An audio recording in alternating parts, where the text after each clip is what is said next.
They shattered 10,000 worlds, but they never broke a single human promise. The void beyond the Helix Rift shimmered with the ruins of starships, metal bones adrift in eternal silence. A once mighty Terran dreadnought, the Aegis of Dawn, lay half split by a fusion lance, its hull still glowing with the heat of death, and inside it, beneath collapsed corridors and flickering emergency strobes, a single heartbeat refused to die. Her name was Alara Khan, daughter of Earth, soldier of no nation, survivor of 3 extinctions. She coughed blood into her palm and used it to draw a mark on her gauntlet, not a symbol of surrender, but remembrance. One name, one vow, one reason to rise again. She pushed aside steel debris, limbs trembling, and dragged herself into the hollow silence of the bridge. The stars outside were cold. The war had moved on. Humanity was gone, or so they believed. 8 hours earlier, outer rim, Varric's expanse, the last human colony, was a whisper. A drifting station named Haven Reach, tethered to the corpse of a shattered moon. No planets, no sunlight, just darkness and the steady throw of recycled air. Alara stood at the edge of the observation deck, watching the rift shimmer in the distance. She had seen it before, the Karnix Rift, a tier in space opened by alien siege engines during the fall of Sol. That was 17 years ago. She'd been 12. Commanders waiting, said Rourke, a cyborg tactician with half a face of human skin and half raw titanium. He stepped beside her, another scouting probe lost. Same coordinates. They're here, Alara. She didn't answer, her jaw clenched. They shared dominion. Apex predators of the galaxy were erasing the last human. Traces sector by sector. They never negotiated. They harvested, enslaved, and burned. Tell me what you see, Rourke said. Alara squinted into the stars. A trap. Good, he said, because we're flying into it. And Haven Reach's war room, more rust than tech. Admiral Sorev, blind in one eye and scarred across the other, traced a jagged map across a glowing holoscreen. They think we're hiding. He growled. They're wrong. We're remembering. He turned to Alara. The Aegis still floats, buried in Sector 9. We recover her core. We remind them who we were. Alara stiffened. That ship wasn't just a relic. It was where her brother died, defending the last evac from Europa. The Aegis was Earth's vengeance, and its grave. We don't need ghosts, she said. Sora's voice was low.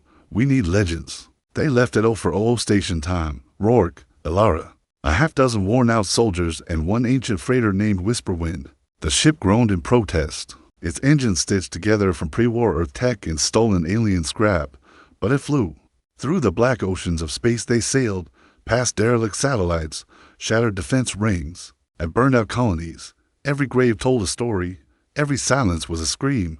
Alara sat alone, staring at a faded photo in her glove compartment. 2 children standing in the ruins of a school, holding hands. One of them was her. The other was gone.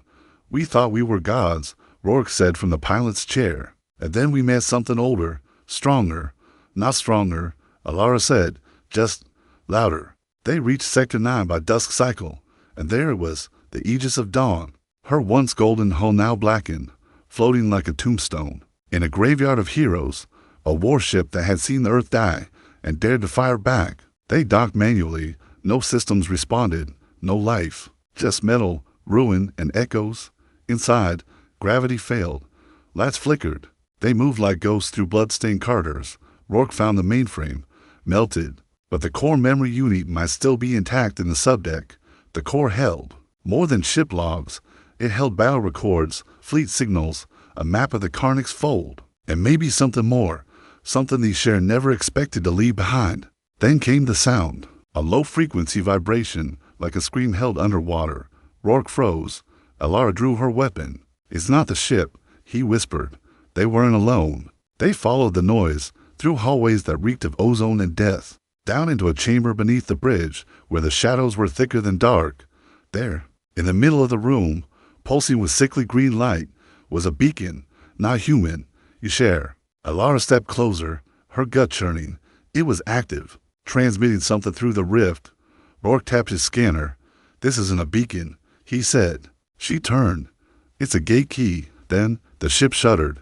The hull groaned, and from the distant stars, a shape began to emerge. Not a ship, a leviathan. Yshare war forms, ancient, living constructs, sliding into real space through the rift. They were coming, and humanity was about to be remembered. They thought we were extinct. What they found was a species that died screaming defiance. The Leviathan breached real space like a nightmare given form. A biomechanical war form the size of a city, dark as void glass and lined with latticework mouths. Its tendrils unfolded in silence, hundreds of kilometers wide. Trailing stardust and the corpses of broken moons, it made no sound. But the whisper wind's hull began to vibrate, as if the creature was screaming into the bones of the universe. Rourke stumbled backward from the share beacon. They marked this ship, he said. They were using it to find us. This whole sector's a trap. Alara didn't blink. Then let's spring it. She raised her weapon and fired at the beacon. It shattered in a burst of plasma, sizzling into the floor. A breath later, the lights in the Aegis flickered, then died completely. The Leviathan turned. Its central eye, a pupil of writhing black fire, opened and locked onto the dreadnought's remains. Rourke's voice was tight. Run? Alara was already moving. They fled through the collapsing corridors of the Aegis as the creature descended. Each step of his limbs like an asteroid hitting metal. Rourke overrode the docking clamps. Alara jumped the last 6 feet into the Whisper Wind's airlock as the dreadnought's spine buckled behind her. They launched blind. The creature followed. In deep space, there is no fire, but when the share Leviathan fired its lance, the stars themselves bent. A beam of dark matter and entropy sliced through. The void, missing the Whisper Wind by a whisper, carving a trench into a nearby asteroid belt. We can't outrun it, Rourke shouted. It's faster than anything built since the fall. Then we don't run, Alara said. We hide. She input coordinates. The Graven Fold. Dense magnetic fields. Old mining tunnels. It won't be able to see us through that static. It'll still follow our heat trail. Then we leave as something else to follow. She walked to the core chamber and began decoupling the ship's secondary reactor. You said it wanted the Aegis. Let's give it a taste. They dropped the reactor behind them as they entered the fold. A graveyard of broken mining stations and twisted magnetic storms. The moment the reactor detonated, it mimicked the core overload. Bright, loud, false. The Leviathan turned toward it. Whisper Wind disappeared into the maelstrom inside the fold. They waited, silent. No lights, no heat, just the soft, ghostly hum of old Earth tech and frayed human nerves. Alara sat in the command chair, blood drying on her temple. She said nothing for a long time. Rourke finally broke the silence. That ship, while we saw it, wasn't just a war form. That was one of their ancient class, a harrower. Alara nodded. I've read the old records. They used 3 to break the Mars Accord line. Rourke's voice dropped, and they sent one just to find us. Later that cycle, Rourke ran diagnostics on the Aegis data core. What they found wasn't just ship logs. It was a memory file, sealed behind quantum locks. A single name glowed on the access header, Voss. Alara's breath caught. Mila Voss, she whispered. Rourke frowned. You knew her. She trained me. Before Europa. Before everything. He turned to her. She's dead. No, Alara said, eyes narrowing. If her code is in this core. Then she left it after the fall. The core, decrypted, and a hologram flickered to life. Not of a person, but a battlefield. The final moments of Station Meridian, the last human stronghold at the edge of the galaxy. In the footage, Commander Malavas stood in a burning command center, clutching a wounded child in one arm, screaming into a transmitter, to any survivors. Do not scatter. Do not run. They expect that. We've studied them, their arrogance. Is their weakness? Humanity was not forged in safety. We were born in storms, in hunger, in war. We will not vanish. We will not forget. Find each other. Fight together. And when they return, make them remember our name. The feed cut out. Alara stared into the flickering static. Her throat ached, and not from the smoke. She's alive. She said softly, or was, we have to find the others. Rourke leaned forward. You think there's still a resistance. I think there's a reason they're hunting us this hard. She said, we're not the last. We're just the last known. The Whisper Wind emerged from the Graven Fold 12 hours later, engines humming low. The galaxy beyond was vast and burning, and in the far distance, ships moved, not just Ishare, but others, silent, watching, waiting. A transmission crackled through their comms. It wasn't Ishare. It was human. Repeat. This is Outpost Juno. Survivors of the Ninth Fleet. We received your beacon burst. If you can hear this, You are not alone. Rourke froze. Alara closed her eyes and smiled, but in the shadows beyond the fold, a second Leviathan opened its eye, and it had learned. Hope is a weapon, and humans wield it like fire in the dark. The signal from Outpost Juno repeated on loop, barely threaded through static. You are not alone. Alara Kent stared at the display. The voice was shaky, tired, unmistakably. Human, not AI-generated. Now you share bait. Real. Someone has survived. More than that, someone was fighting. We need coordinates, Rourke said, fingers already dancing across the controls. The Whisper Wind was a patched-together freighter with failing shields and a leaking primary coolant line. But in that moment, it was the most important ship in the galaxy. It carried something no share ship could detect. Hope. The coordinates took them across the rift verge, a region carved into nothing by the early days of the war. The area was a known kill zone. Every probe sent in had never returned. But the Whisper Wind's hull bore Aegis alloy, scarred with the DNA of Earth's final stand. It blended with the wreckage, cloaking them like ghosts. Inside, Alara clutched a worn patch sewn into her jacket, a sunburst emblem of the old Terran fleet. Why haven't these share wiped Juno already? Rourke asked. Alara's voice was cold. Because they think there's nothing left to fight. He shook his head. Arrogance. That's gonna be their mistake. No, she said. It'll be ours. If we think they're done evolving, they found Juno hidden in the crater of a hollow planetoid, shielded by debris fields and false radiation spikes. The entrance alone was rigged with decoys and blackout mines. Smart. Human. They approached slowly, broadcasting the encryption pattern pulled from Voss's message. Silence followed, then a response. Whisper Wind, hold position. You're entering sovereign space under Survival Charter 12. Identify yourself. Alara stepped forward. Alara Ken. Terran Resistance. Survived Aegis of Dawn. Seeking contact with Juno Command. A pause. Then, stand by. 10 minutes later, a docking bay opened like the petals of a dead flower. Inside were lights, movement, and people. Juno was a miracle born of rage and ash. Hardened bunkers, old earth metal, a command network fueled by salvaged alien cores, and everywhere, humans, engineers, soldiers, children, living under the shadow of extinction but still breathing. Alara's boots touched real ground for the first time in 5 years. A man waited for her at the airlock, eyes sharp beneath silver-threaded hair. Commander Idris Harlan, ex-Black Star Division. He extended a hand. You brought us ghosts, he said. We've been listening to the voice so long we thought we'd gone mad. Alara took his hand. Firm, the dead still speak, some louder than others. In the war room, they laid out everything. The Aegis core, the Harrower, the Isher beacon. Harlan's face was carved from stone. They're no longer just purging, they're hurting, he said, driving us inward, making sure when they strike, it's final. Rourke leaned on the table. We can't survive a full assault, not with what we have. Harlan nodded. That's why we don't wait. We hit first. The room went quiet. He turned to Alara. Your core is more than a relic. It has tactical records from the Aegis campaign, full logs of battle patterns that nearly broke the Sheriff's Eastern Armada.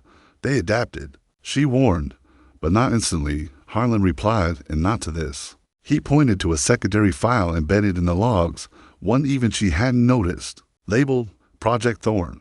What is it? Rourke asked. Alara's heart pounded. She opened the file. It was schematics, incomplete, beautiful, terrifying. An experimental Terran weapon, forbidden under the Soul Accord, a dark drive supercrystal, something that could turn a ship into a singularity projectile. One shot, one kill. But the resources to build it were scattered, and the risks were lethal. Myla Voss wanted to use this during the fall, Alara said slowly, but command shut her down. Too dangerous, too unstable. Harlan's voice was quiet, but still hard. Maybe that's exactly what we need now. They had no fleets, no dreadnoughts, but humans were never just their weapons. They were their minds. Over the next days, the Resistance worked like fire ants in a hurricane, old engineers from Saturn's moons, AI fragments salvaged from dead colonies, crystal forgers from mining ships long lost. They pieced together knowledge banned for generations. They called the project Blackthorn. At its heart, the Whisper Wind. Alara spent long nights staring at the old patch sewn into her jacket. Memories came in waves. Her brother's voice, the screams on Europa, the weight of dust on her helmet after it fell. Rourke entered the chamber one night and sat beside her. "When this is over," he said, "what will you do?" She didn't look at him. "If we win, I want to hear birds again." He smiled. "Never seen one. They used to sing. Before storms." She glanced at him. "I think we're about to hear them again." Blackthorn wasn't just a weapon. It was a message. The share had ruled with fear. They thought strength was domination, that survival meant silence. But they never understood one thing about humans. We don't fight to win. We fight because we remember. As the Whisper Wind was reborn, armored, sharpened, alive with unholy power, a signal was sent through every known system, bouncing through broken relays and dead satellites. A single phrase, repeated in hundreds of human dialects: "We are not extinct. We are the Thorn." And in systems thought purged, flickers of light responded. Faint, but rising. "You can burn our skies, silence our worlds, but you cannot erase what remembers." The shared response came faster than anyone expected. 17 harrowers emerged across for sectors. Entire dead systems began to light up, not with life, but with watchers, silent biomechanical sentinels older than most stars. The Dominion had heard the Thorn signal, and for the first time in 100 years, they took humanity seriously. In Outpost Juno's war chamber, Commander Harlan stood motionless, his eyes locked on the growing wave of red across the galactic map. "They're sweeping in," Rourke said. "Every sector where we broadcast, every shadow we touched." "They're afraid," Alara whispered.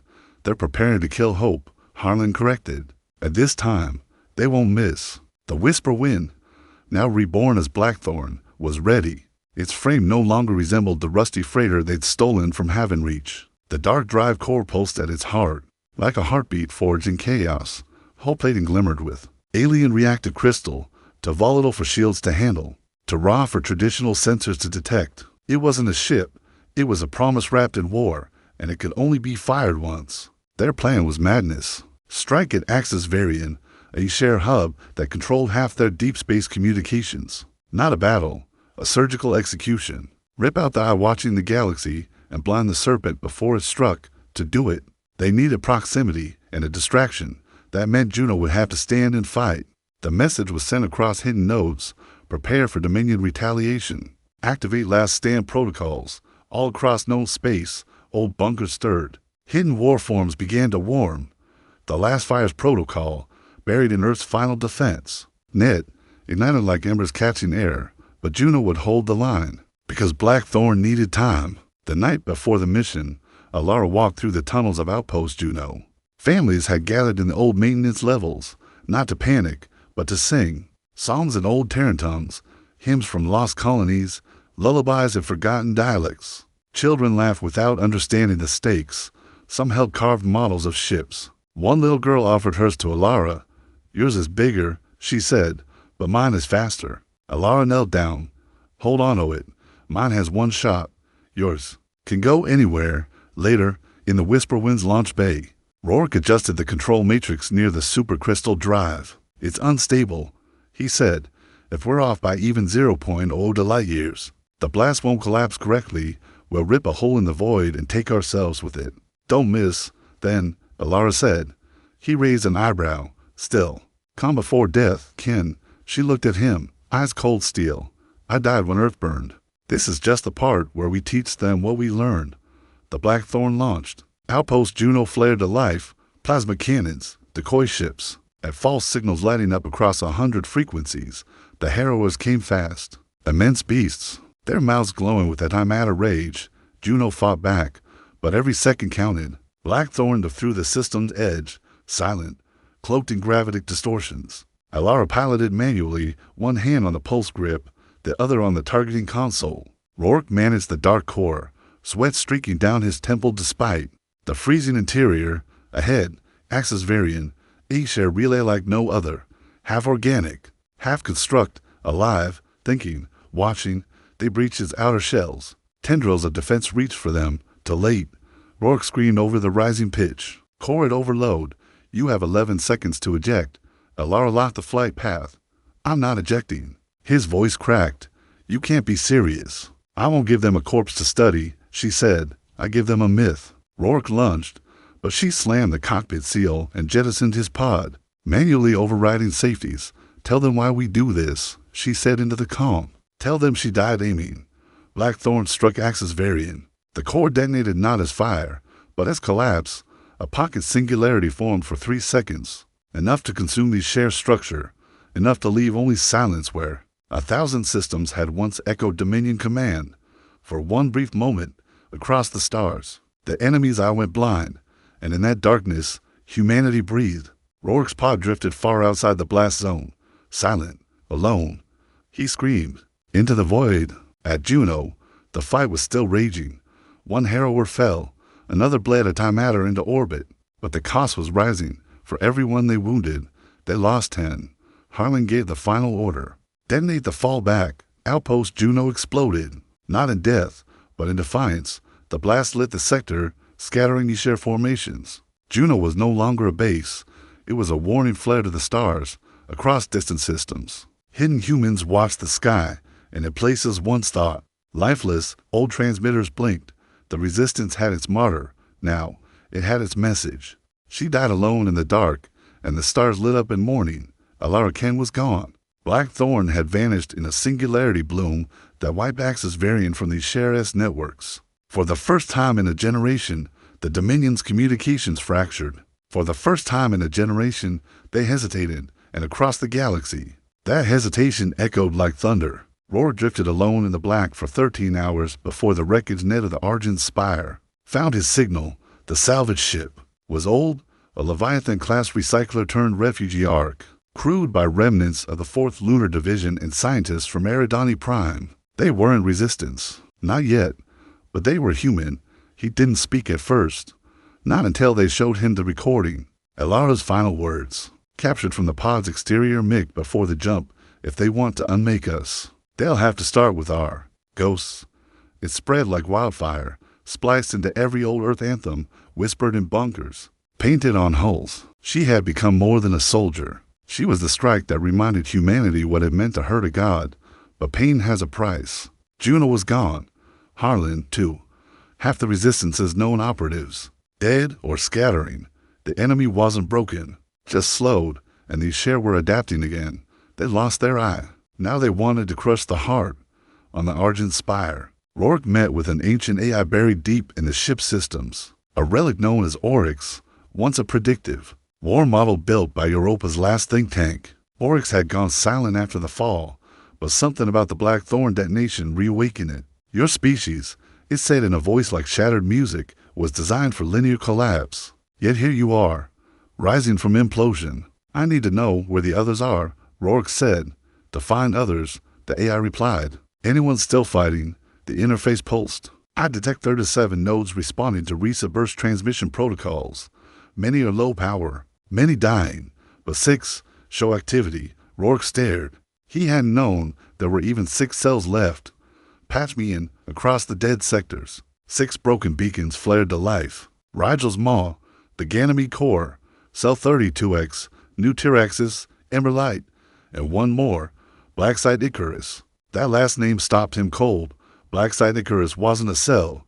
It was a vault, a place humanity had buried its worst weapons. Too unstable, too terrible, or too inhumane to ever use, and yet it was active. He rerouted a personal relay to Icarus. It answered, the screen blinked, and then, for the second time since Europa, Rourke forgot how to breathe. Mylavos, alive, older, worn.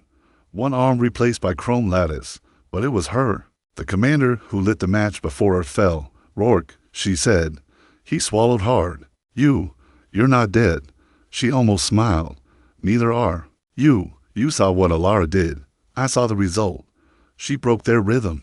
Icarus has been quiet for 20 years. Now even the ghosts are waking up." Rourke leaned forward. "What do you have down there?" She didn't answer immediately. Then, something humanity was never supposed to use.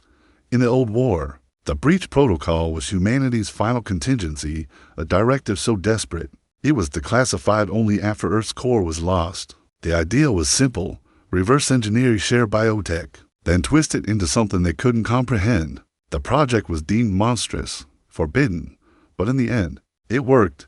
For 73 seconds during the fall of Titan, and now, hidden beneath Icarus. Mila Voss had rebuilt it, not as a virus, as a vessel. They called it Genesis, a living war form, born of Terran DNA and Ysher code, powered by a neural lattice of human memory, part weapon, part mind, part soul. Mila, Rourke said, "You made a person." "No," she replied. "I made a reckoning."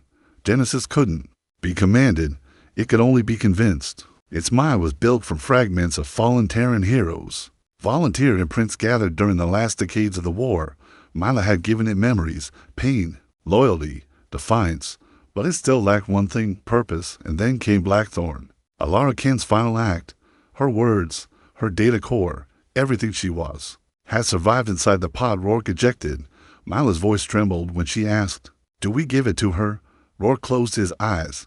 Yes, they uploaded Alara's final imprint into Genesis. The response was immediate.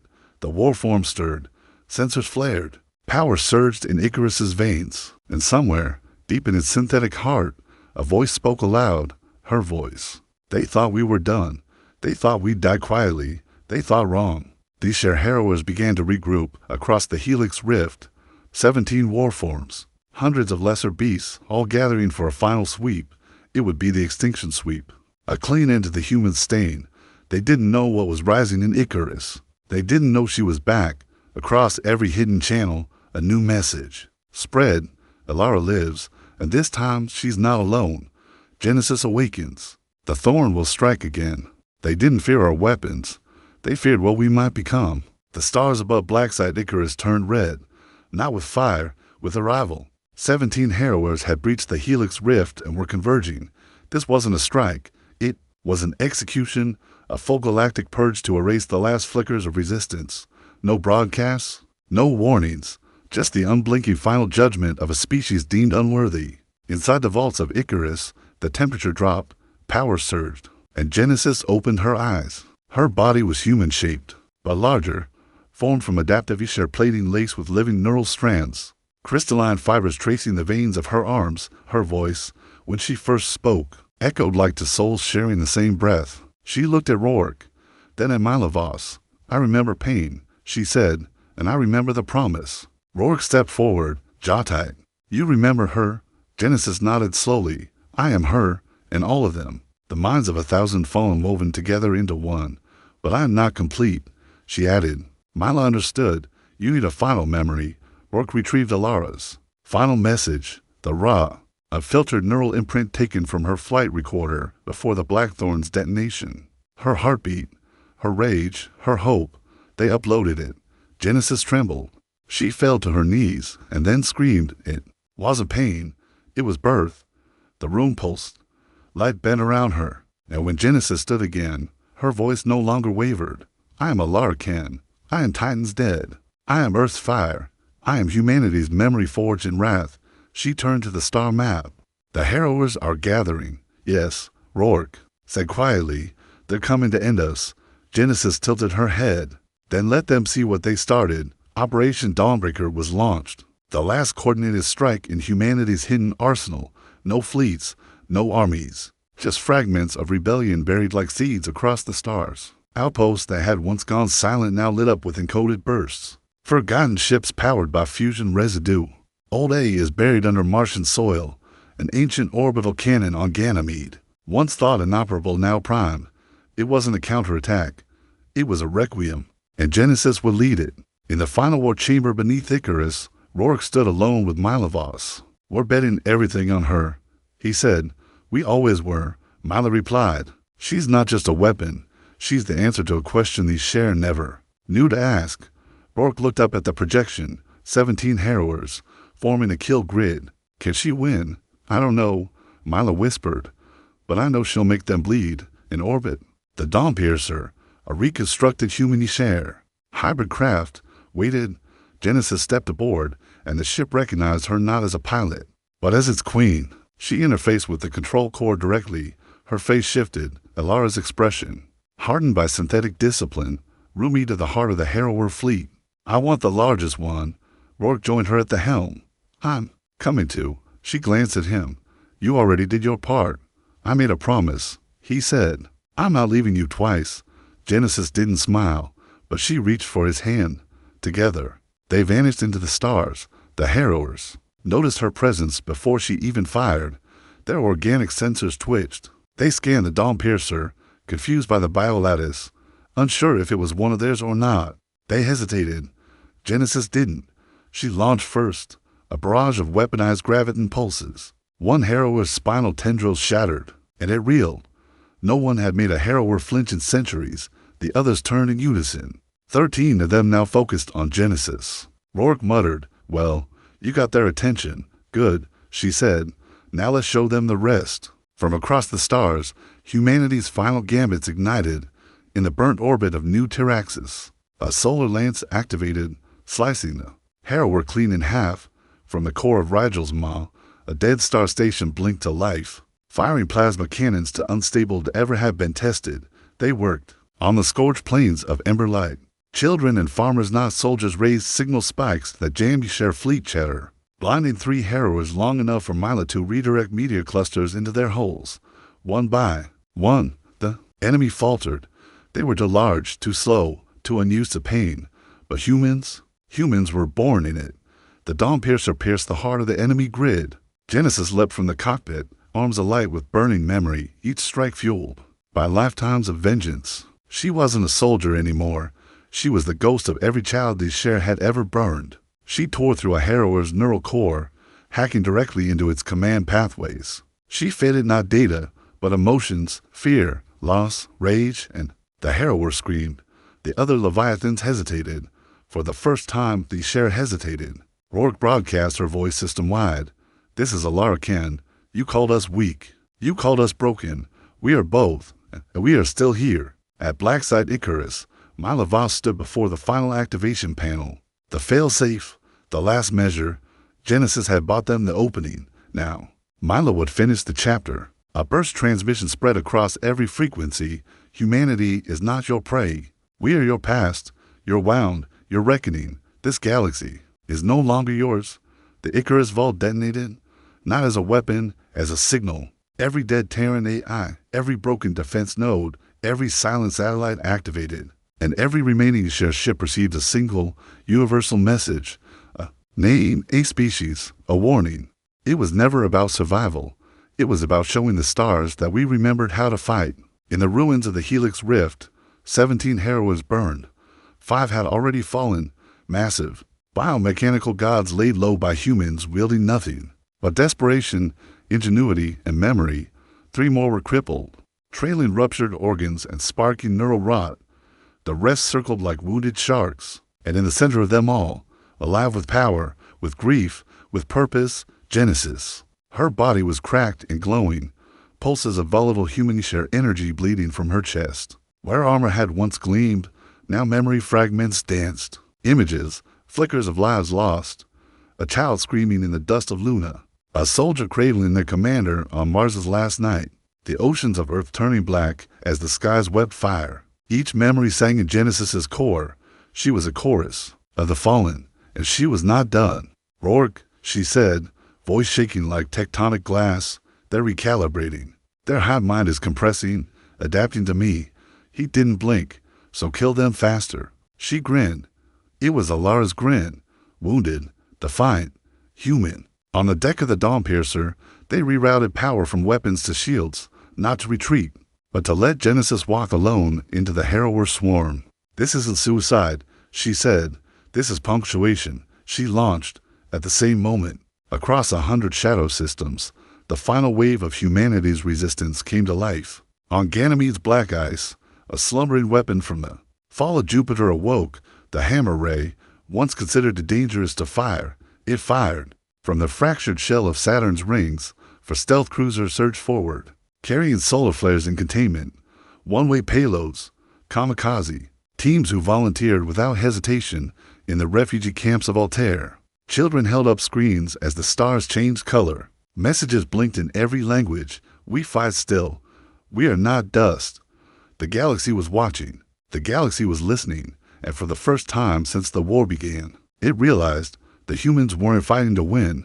They were fighting to be remembered in the heart of the harrower formation. Genesis tore through armor that had deflected railguns and void lances alike. Her arms reshaped into blades of psionic code. Her scream echoed across dimensions, not programmed, not tactical, raw, primal, ours.